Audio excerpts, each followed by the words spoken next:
Well, just a clarification, we are in Knoxville, Tennessee, Fanboy Expo 2018. Give a warm Tennessee welcome to Ian McDiarmid, the Emperor himself!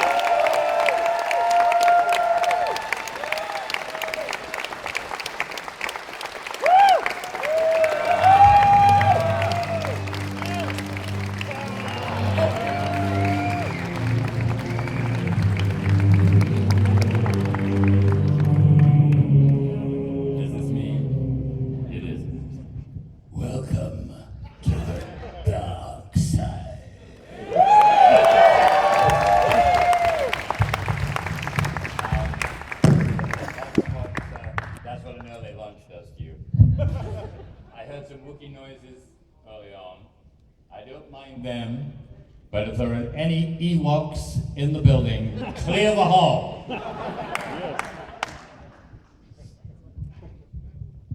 I didn't notice any Ewoks stand up. I think we're good. Okay. So guys, this is a Q&A. You will provide the cues, questions, and the answers will probably mostly be coming from here. Sure. Probably, yeah. If he deigns necessary to entertain you. All right, so I would like to see hands, or if you can, even like form a line for questions. I've got a feeling we're gonna have a lot. So, that's good. Don't be shy. I see you, Dr. Strange. Come on. Other people, don't be shy. He's already broken the ice for you. He's the first guy that's gonna do it. So from one sorcerer of a kind to another. Good pressure. Is it true that you never actually was on this set at the same time as David Prowse, the actor who is most credited with playing Darth Vader? All the scenes were done by his stunt double. It's not quite true, no. He was around, very close by me on most occasions, but I didn't always know it was him. And he couldn't take his mask off, really, to prove it was him. But I did a lot of scenes with Dave and a lot of scenes with the stunt double, who was a brilliant guy who worked with Errol Flynn all of those years ago. But on the very first scene, before I'd met Dave, this is Return of the Jedi all those years ago, as I came down the steps, you probably remember, to review the troops, meet him, I had no idea what I was walking into. And I was led to the top of the staircase, because I had these yellow contact lenses in, I couldn't see a thing. And the first AD was a charming man called Dave Tomlin. He went, "Oh, hi, Ian. Now, you know the part you're playing, don't you?" I said, "Oh, yes, it's the Emperor of the Universe." He said, "Oh, great, that's fine, because you don't always know."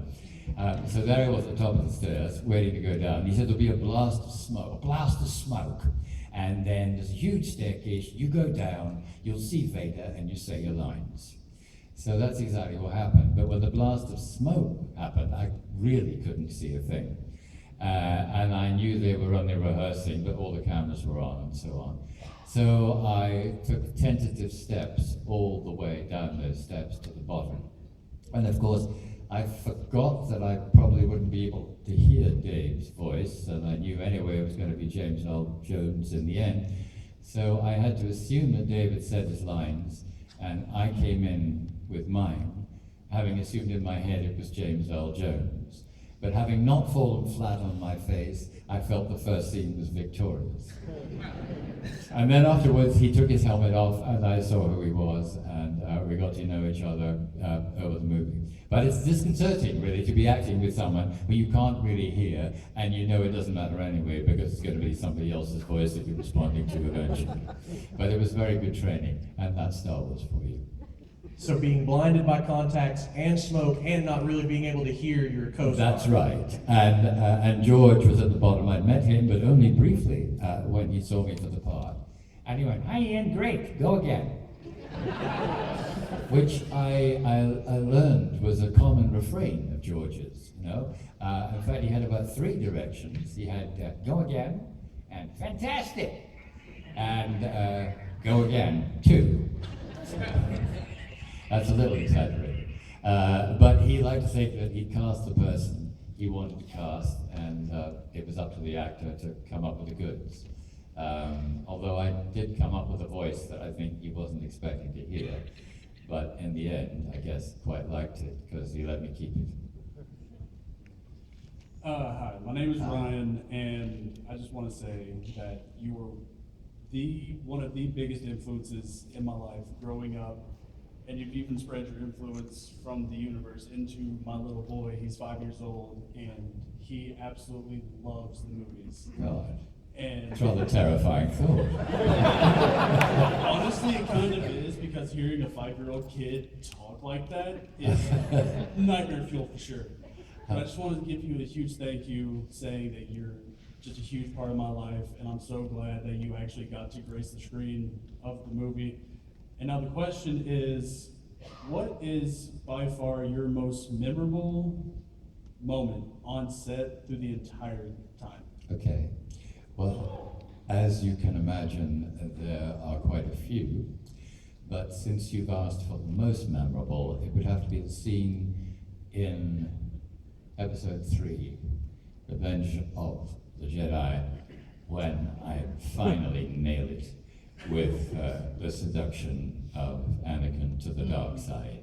I like that because it was a longer scene than usual. I got time to do a bit of work on him in his ear. And it was also set in a theatre. And originally in an opera house. Apparently we were watching a squid ballet. That wasn't too clear at the time. But all of the scenes really, as you know, before that were in offices. And his office kept getting bigger, which was great. And they weren't CGI size, they were real size. So every time I turned up at the set, I'd get a bigger office. And then George said, I think office is getting a bit boring, let's go to the theatre, because I know you like the theatre. At that time I was running one too. And that was an inspired idea, because I could, as it were, pretend to watch the show while pouring poison into his left ear, I think it was at the time. And I also said, well, because people say, is there anything at all good about the Emperor? And I would say there's one thing, he likes to go to the theatre. Hey, so when it comes to like playing Palpatine in the prequels and all that, basically you're kind of doing like two different characters at the same time. You know, you're trying to do like the Dark Lord Sidious, and you're also trying to do, you know, the kindly old Chancellor, trying to, you know, make the peace and the war and all that stuff. But then there's also points where you have to like slide between them, you know, like the infamous, you know, the whole do it thing, and then there's like the whole the seductions, and you know, just like trying to like slip between those. Like, how was that just like in your head and in trying to do like the acting and direction and all that? Well, it was interesting to do because when he first appears as apparently straightforward, if I can use that word about a politician, relatively straightforward politician, he was just sort of Mr. Ordinary, Mr. Nice Guy, and that was very much what George wanted. Same time, I knew at one point in the movies he would turn into Mr. Not Very Nice Guy. But George said, joking about his notes, the best note he did give me was he think, well, we're on your face, you know, Ian's face as Palpatine. I had, you know, a hairpiece and not much makeup. He said, think of your face as Sidious's, or the Emperor's, mask. So that was a very useful thing. So I had to think of this thing as a tight thing that fitted over something terrible underneath. It didn't mean I had to do anything in particular, but it was a very, very useful thought. And if you look at those movies now and again, you'll just see there's something not quite right about what's going on. But of course, we didn't want to give it away. But then when we got to the final film, episode 3, clearly that's when he was going to transition. And so we sort of let little bits of it leak out before he turned into the monster. And two of them, well, more famous moments, were first of all the beginning of the movie, you know, when he's captured. And he's really dying for Anakin to get Christopher Lee out of the way. And we did the scene a few times, and I think I said, do it, really quite. No, I didn't. I said, do it, in my own words. And then I thought, well, it'd be good, he's getting a little impatient, if I could maybe slip a bit of the Emperor in. And then we did many takes, and I did, just for a joke, I went, do it. And George said, "That's the one." So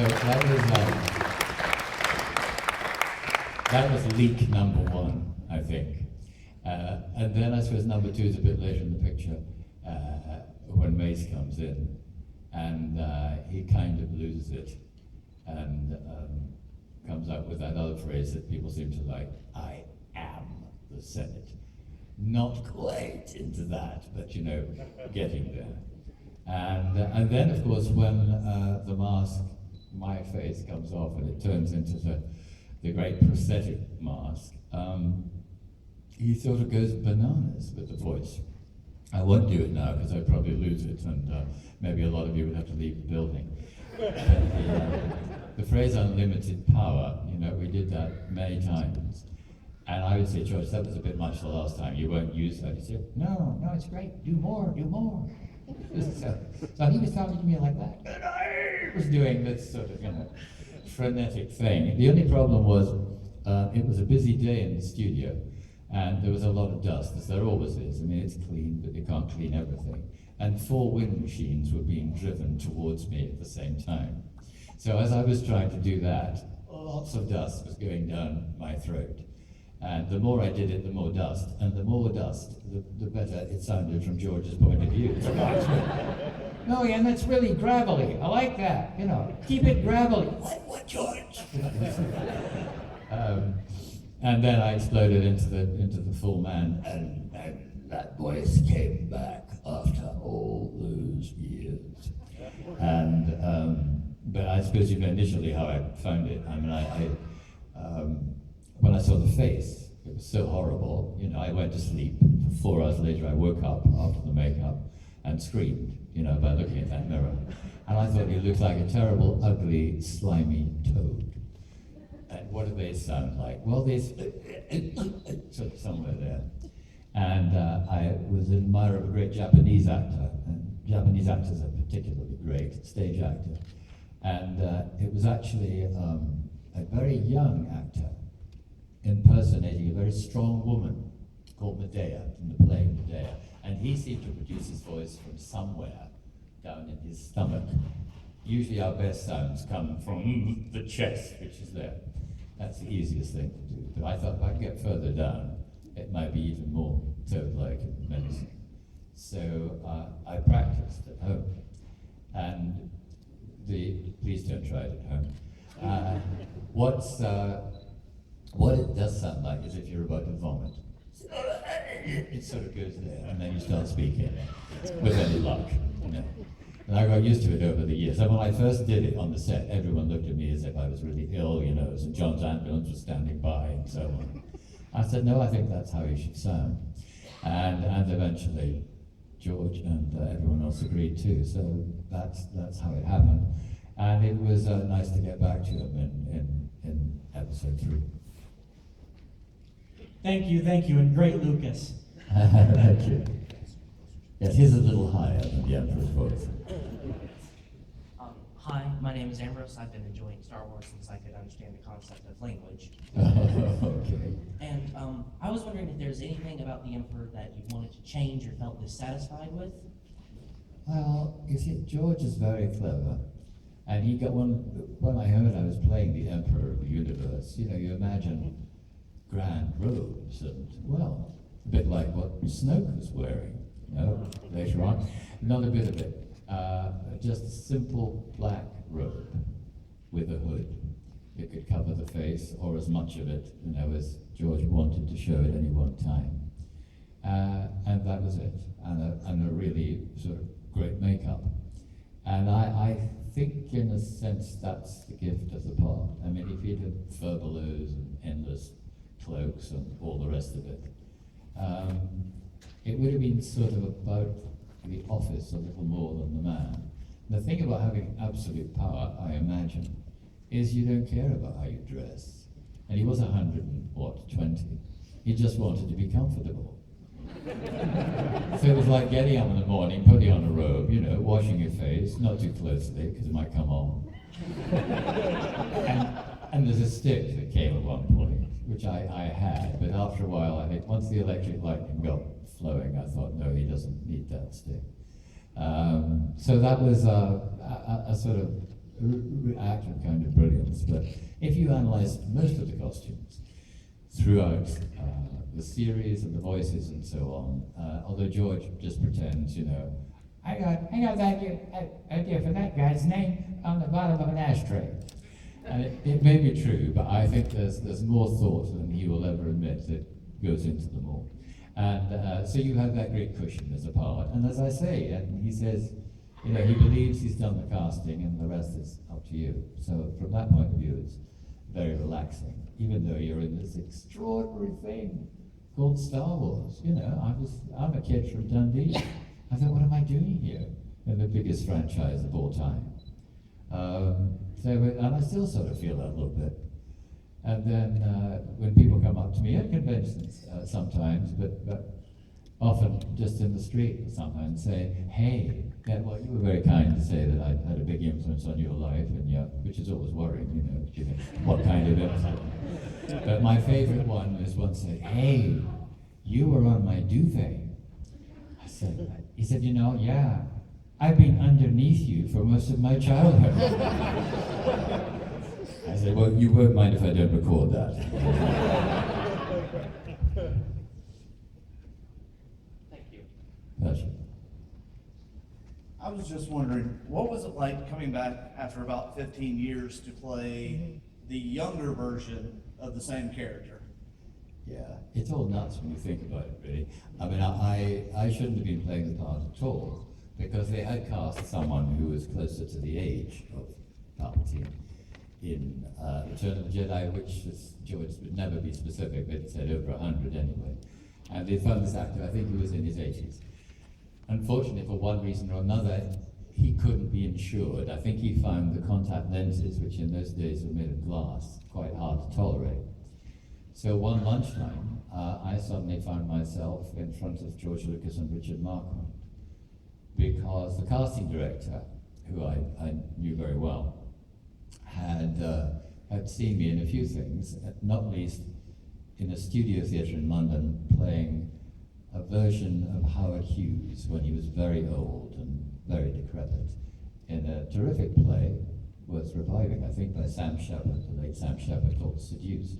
And I guess she'd said something along the lines of, I know this guy, he's in his late 30s, but he can be very convincing old. And I didn't have any makeup then. I had a very good wig and lots of fingernails, and I was a bit pained. So once again, George, Mary Salway, her name was, trusted her judgment implicitly, got me in, and we had a brief chat, and before I knew where I was the Emperor.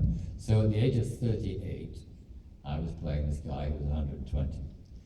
And then when George decided to do the prequels, which, you know, he only decided late on, I think he'd always seen in his head the story as a gigantic Shakespearean arc. But then when Vader became the most popular character that he did, he thought, well, it'd be a good idea to go back and tell his story. I was then the right age for the Chancellor, which was in my 50s. And there was no reason he should cast me. But when I went in that day, to meet him again for the movie, or just to say hello, I wasn't quite sure which. And I went in, and he was wearing the same shirt as he'd worn 30 years ago. And he said, can I get you something to drink? I said, well, one of these, I'll have a water, thank you very much. And then he said, I won't do the voice again, it's boring. He said, do you know anyone who wants to play an emperor? I said, well, funny you should say that. He said, okay, you can give the water back. So that was his way of telling me I'd still got the part. And then he started to tell me a little bit of the story of the prequels. But he told me about two people. He told me about this guy who was, the nice politician that we've referred to, and then somebody else who was the real villain of the piece.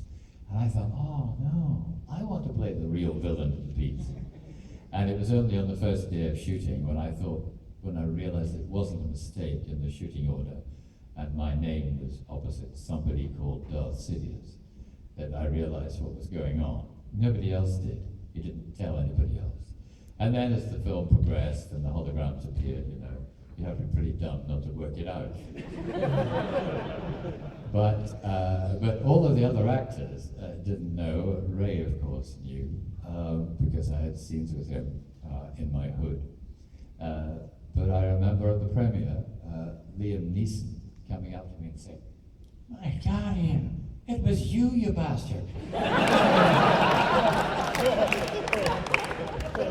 So, it's terrible keeping secrets, isn't it? Yeah, there you go, slightly straight off the point, but I hope that answers your question. Thank you. Yes, I would. Oh, wait, hang on. Gotta kneel before the Emperor first. Oh, good. I love it when people know that place. So, I have no idea when I first learned what Star Wars was. It seems everybody is born with that knowledge. But at some point, Star Wars was not a thing, and I heard that it was not popular before it was made. What were your first thoughts about it upon seeing the script? It's so interesting, you're quite right. I mean, when it seemed like a good idea to the studio, they commissioned it, it's 20th Century Fox and so on. George had a great supporter in Alan Ladd, who ran the studio, and of course his great friend Steven Spielberg. But when it was shown in the rough cut form, the studio didn't like it. In fact, they sort of wanted to shelve it, I think. But Steven argued for it passionately. And I believe that George wasn't given his full contract, but he wisely said something like, why don't you just give me the franchise? And that, say that now, everybody knows what that means in terms of billions. Then they thought, how sweet, he wants to print a couple of t-shirts for his kids. So he got the franchise, and the rest is history, and he got his supreme independence as a filmmaker, and a Star Wars filmmaker, as a result. But I had only seen, when I got the part, I had only seen the first film, which I thought was great. I mean, it was all the things he said it was. It was like those early Saturday morning movies that I used to go to when I was a kid, with cliff edge, endings, so that you go back next week and find that your hero wasn't going to die after all, he would be miraculously rescued. And it was a great, exciting adventure movie for kids of all ages. And then to find myself in it, as I said earlier, was a complete astonishment. And it's interesting about the script, because you know what Harrison said about it, I won't repeat that, what the implication was, it wasn't the best piece of writing he ever come across, and that William Shakespeare's memory was still intact. But my scenes in Jedi, I thought there's a lot to be done with those very simple lines, which over the years, to everyone's astonishment, certainly mine, have become sort of phrases that people like to repeat and are very attached to. They're very simple and they get to the heart of things. Once when we were watching John, the great John Williams, conduct the London Symphony Orchestra when they were adding the soundtrack to, I think it was Attack of the Clones I was watching. And so the screen goes silent and John's doing his magic. And at the moment of silence, I said to George, this is just like a silent movie. He said it is a silent movie, in a sense. But the action, the excitement that the acting contained and the music contained ought to be able to be transmitted to the audience rather before the words. And he'd be the first to admit he wasn't the greatest screenwriter in the world. And indeed on the sequels, a number of other people were approached about writing them. But the problem is George's ideas are so strong, and if they don't match what he has in his head about how the film will look and how the technology will work, it won't work. So at the end he decided, not because he's obsessed with writing, that he would write all 3 movies because he thought it would be simpler and cause less fuss in the long run. But all sorts of distinguished names were mentioned about writing these films, and it would have been very interesting if they'd been brought on board. The same was true about directing. He also felt that, as the concept was in his head, he would always be saying to the director, well, I'm sorry, I don't think you can do that because this is going to happen later. And that would work for a good relationship, which is why he ended up doing them. But what's so good now that they belong to Disney, is that the whole of that world I mean, you can say, you know, it's a pity George is no longer involved as directly as he was before. I think a lot of people feel that. But it's now opened up to all these other wonderful artists, directors, writers, new actors, and so on. And so the whole series lives all over again, refreshed by new people, most of whom, like you, grew up with the movies, are thrilled by them, and want to continue the tradition, but by reinventing it. Hi. Pleasure. I was wondering, what is your favorite Palpatine moment that you got to perform out of all of the 6 movies that you were involved in? Yes.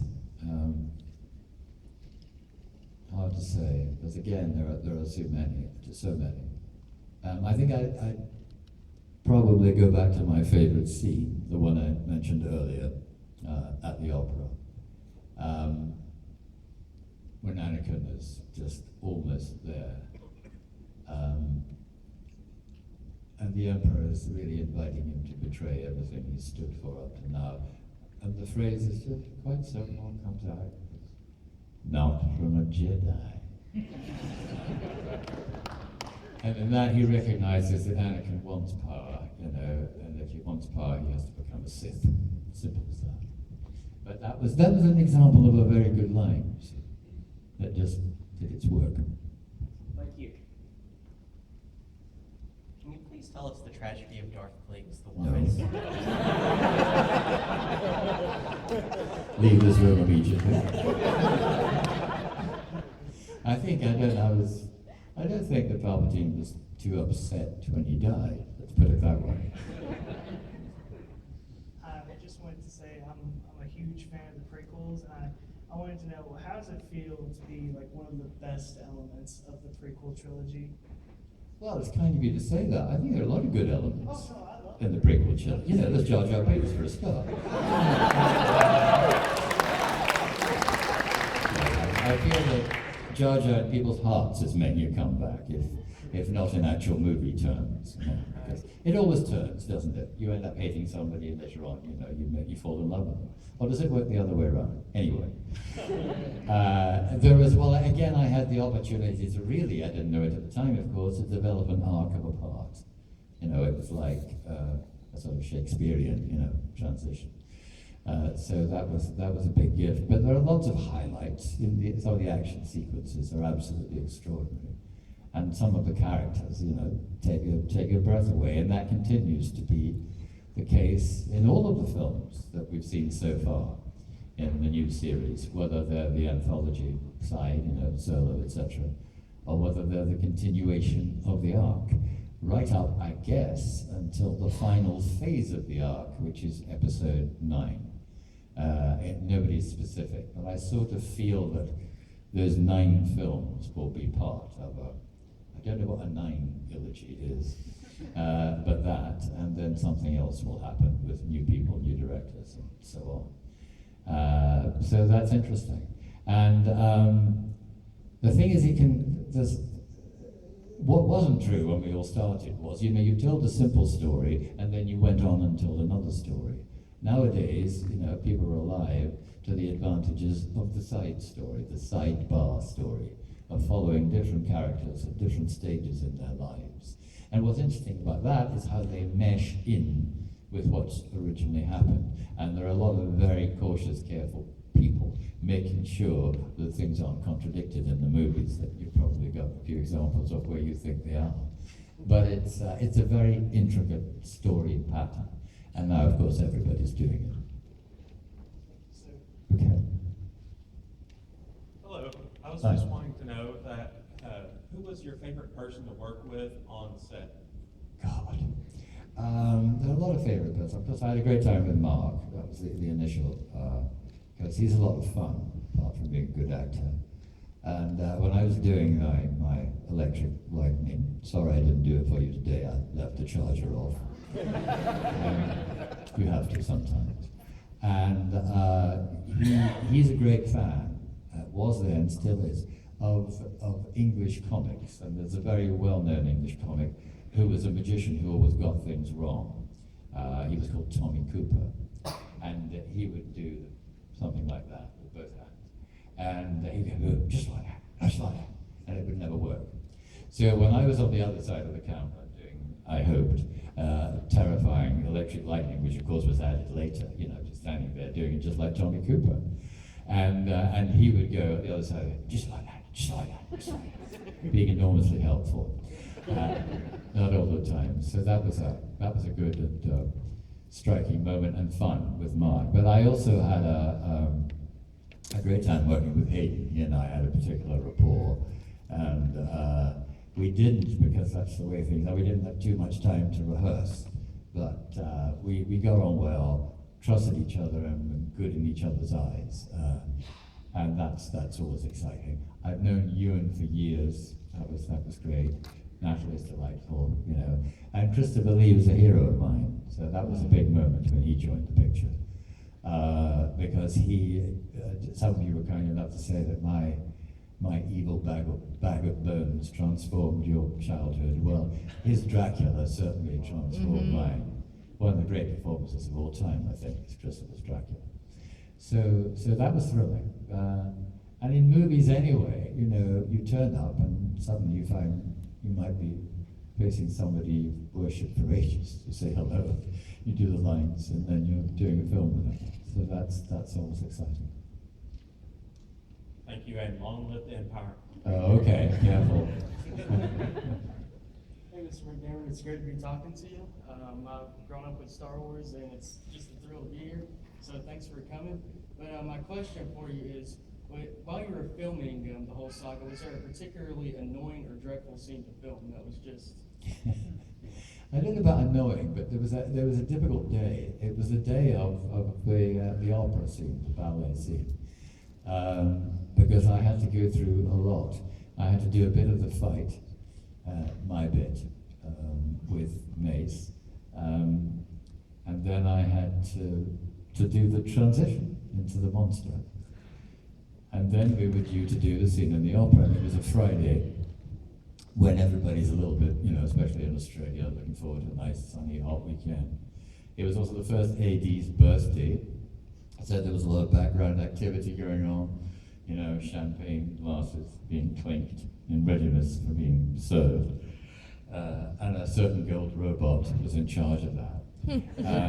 There was this thing we now recognize as the video village, which is a lot of people sitting behind screens watching what you were doing on the pretty big screens, and friends of the family, the cast, all sorts of people. So it doesn't make for maximum concentration. And it was 4:30, and we were due to finish at 5:30. And I assumed George was going to say, we'll pick up on Monday with the scene. He said, no, I want to do it now. He said, don't worry, if it's not great, we'll do it again on Monday. And Hayden and I didn't even have a chance to rehearse the lines, which is very unusual. And he said, we'll do it all on you, and we'll do it on Hayden on Monday. But that means the cameras would be on me. He would be on the other side of the cameras. 2 cameras on the floor, roughly where you are sitting in the front row, to make me look as hideous as possible. It's usually the other way around in movies, How can we make him look worse?